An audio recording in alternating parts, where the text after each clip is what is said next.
Everyone, I hope आप सब अच्छे होंगे। आज मैं एक न्यू फैन फिक्शन शुरू करने जा रही हूँ जिसका नाम है ऑटम ब्रिज। ये फैन फिक्शन आपको AO3 पर मिल जाएगी। तो चलिए स्टार्ट करते हैं। शुरुआती शरद ऋतु में दोपहर का समय था। पत्तियाँ अपना रंग बदलना शुरू कर चुकी थी। कुछ लोग तो आउटरवेयर्स पहनना भी शुरू कर चुके थे, बट विभूषियान नहीं। वह ग्राउंड पर अपने आर्म्स को अपने हेड के पास रखकर लेटा हुआ था और ऑटम को एंजॉय कर रहा था कि तभी उसे हॉट चॉकलेट की क्रेविंग होती है और वह जैसे ही उसे खरीदने के लिए उठने ही वाला था कि किसी के छोटे छोटे कदमों की आवाज़ उसकी तरफ भागते हुए सुनाई देती है।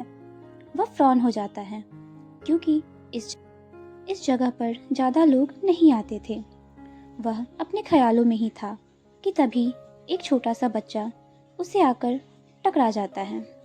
वह बच्चा सीधे उसके पेट पर लैंड होता है और रोल होकर ग्राउंड पर आ जाता है। विभूषियान उस बच्चे को देखता है जिसका वाइट कोट गंदा हो चुका था और वह अभी भी हंसे ही जा रहा था। विभूषियान उससे पूछता है, क्या तुम ठीक हो? तुम्हारे पेरेंट्स कहाँ हैं? वह बच्चा जंप करना बंद करके उसकी तरफ देखते हुए कहता है, गगा, मुझे आइसक्रीम चाहिए, प्लीज़ मेरे लिए आइसक्रीम खरीद दो। वह लड़का अपनी आंखें बड़ी करके इनोसेंट फेस बनाते हुए ये सब कहता है। विभूषियान उसके सारे ट्रिक्स समझ रहा था, बट वह उससे इम्प्रेस हो गया था। तुम इसे खुद क्यों नहीं खरीद लेते? तुम देखने से इतने अमीर लगते हो कि पूरा स्टोर खरीद सकते हो। वह ये सब कहकर जाने ही वाला था कि वह बच्चा जोर जोर से रोने लगता है। सभी लोग उसी की तरफ देखने लगे थे। विभूषियान सभी को इग्नोर करता है। वह उस बच्चे को पकड़कर उससे बात करने की कोशिश करता है। उसे नहीं पता था कि वह ऐसा क्यों कर रहा है। ये उसके लिए भी नया था। वह उस बच्चे के बालों को पैट करते हुए कहता है, ऐसा नहीं है कि मैं तुम्हारे लिए आइसक्रीम नहीं खरीदना चाहता, बट गगा यहाँ अपने साथ पैसे लेकर नहीं आए हैं, इसलिए वह नहीं खरीद सकते हैं। वह सोचता है, ये मैंने खुद को कहाँ फंसा लिया। इस पर वह बच्चा कहता है, क्या आप मुझे किडनैप करना चाहते हो मेरे फादर से पैसों के लिए? अब विभूषियान उस बच्चे को उठाकर कहता है, फाइन यू लिटिल सिट, मैं तुम्हारे लिए आइसक्रीम खरीदूंगा। विभूषियान गॉड को कर्ज कर रहा था उस लिटिल डेविल से मिलवाने के लिए। वह विश कर रहा था कि काश उसके पास इस वक्त अल्कोहल होती, बजाय किसी अमीर अनजान बच्चे की बेबी सिटिंग करने की, और वो भी न जाने कितने देर के लिए। फिर वह लड़का पूछता है, गगा, क्या आप इसी पार्क में रहते हो? इस पर विभूषियान कहता है, क्यों, क्या तुम मुझे अडॉप्ट करने वाले हो या कुछ और?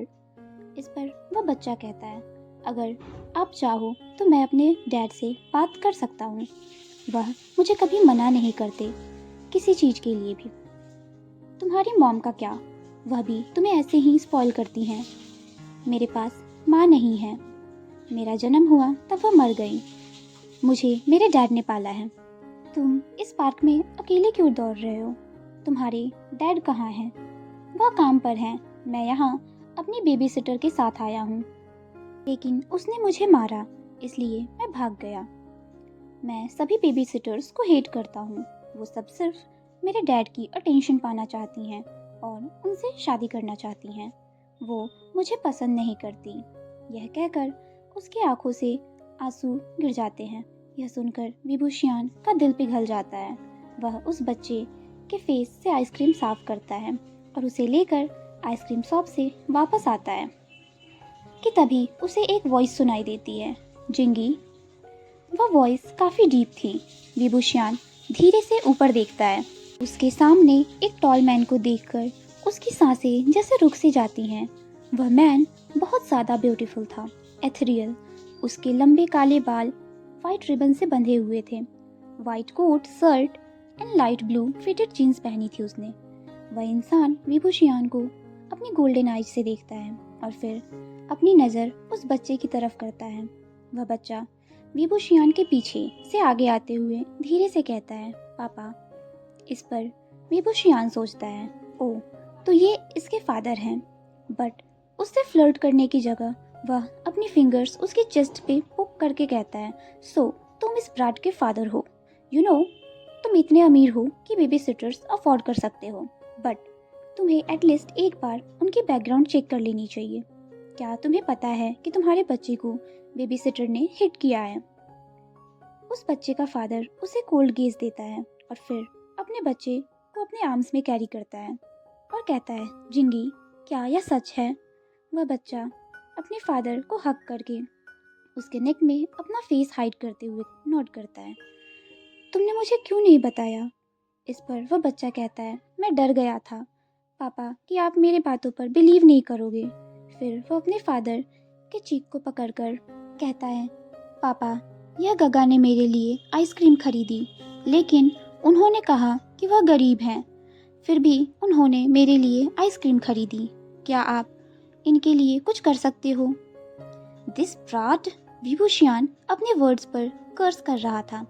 ऐसा लग रहा था जैसे वह बच्चा जानबूझकर उसके गरीब होने को हाईलाइट कर रहा था कि तभी उसे रियलाइज होता है कि उस बच्चे का फादर उसकी तरफ ग्लेयर कर रहा है। अब विभूषियान कहता है कि अब तुम दोनों मिल चुके हो तो मैं चलता हूँ।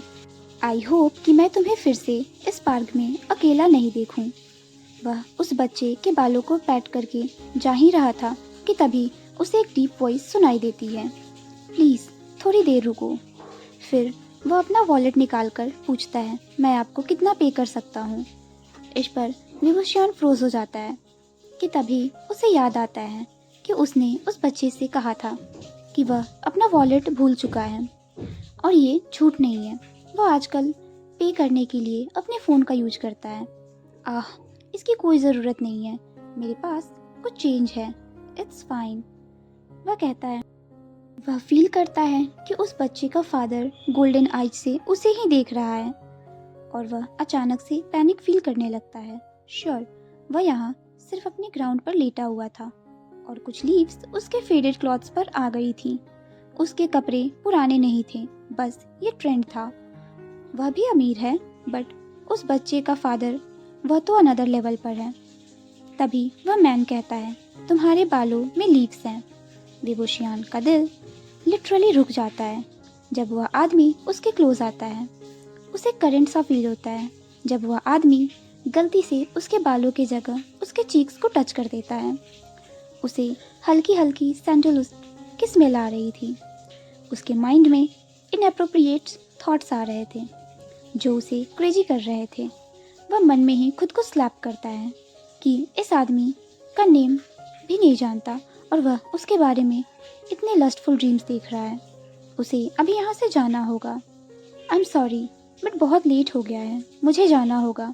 ऐसा कहकर वह वहाँ से जल्दी से भाग जाता है। लैन वांगजी उस इंसान की तरफ देख रहा था। उसके दिल में उस इंसान के लिए मिक्स फीलिंग्स थी। वह बहुत प्रिटी था। उसकी बड़ी बड़ी सिल्वर आईज, लंबे काले बाल थे, बट कपड़े, वेल, शायद उसे नहीं पता कि कपड़े कैसे पहनते हैं। वह थोड़े पुराने और फटे हुए थे, या फिर उसके पास इतने पैसे नहीं हों कि वह न्यू क्लॉथ्स ले सके। उसे समझ नहीं आ रहा था कि उस इंसान ने अपने पैसे मेरे बेटे पर खर्च कर दिए और वापस लेने से मना भी कर दिया, जबकि उसे नए कपड़ों की ज़रूरत थी। तभी जिंगई कहता है, पापा, ये गगा बहुत अच्छे हैं। क्या आपको पता है कि वह पार्क में ही रहते हैं? मैं भी पार्क में रहना चाहता हूँ। तुम्हारा क्या मतलब है कि वह पार्क में रहता है? इस पर, क्या वह होमलेस है? मुझे नहीं पता पापा, मैंने पूछा बट उन्होंने जवाब नहीं दिया।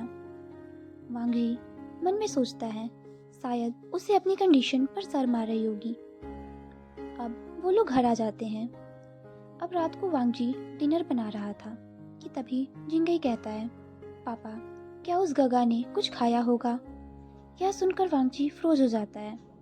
वह हमेशा से ही कंफर्ट और ऐसो आराम में रहा है। उसे नहीं पता कि होमलेस होने पर कैसा फील होता है।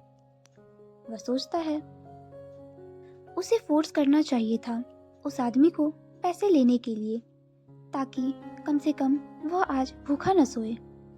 फिर कल का क्या और उसके आगे वाले कल का क्या? वांगजी ऐसा सोचने लगता है।